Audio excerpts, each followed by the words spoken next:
In 2021, Omoro County had 39,558 registered voters. Out of these, over 20,000 voted in the general elections of that year. According to the candidates, the delays by the EC to release the updated voters register is hampering their efforts to strategize. It is a mandatory role of the Electoral Commission to avail the copies of polling stations, how many polling stations in Omoro constituencies, how many voters are there in Omoro constituencies. When the register comes early, all of us get information.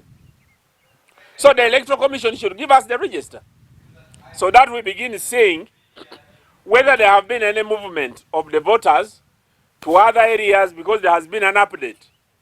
We need to find out the results of the recent update of the register.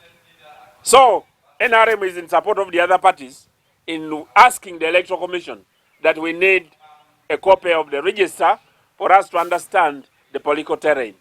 This by-election, if you go back to how we've handled it, it was from the time we received notice, we had a 2 weeks delay.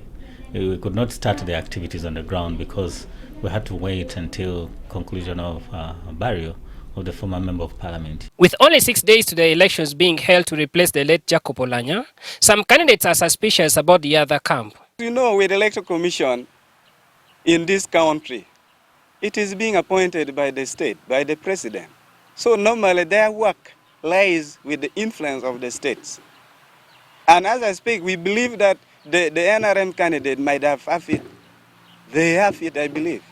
How would that be in favor when we don't know how this has affected the movement of our voters?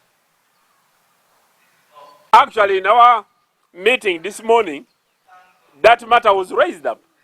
Paul Bukenya, the Electoral Commission spokesperson, says the exercise has not been completed because of the heavy workload. We updated the voters register for Omoro County, and we also displayed it. If you recall, we displayed this register from the 25th of April up to the 4th of May, and then we went through other processes, what we call the natural justice, the period for natural justice, where we display the lists of those who have been recommended for deletion from the register. And we are going through what we call finalization processes to come up with a final polling day register. Definitely, we can't have elections without a register.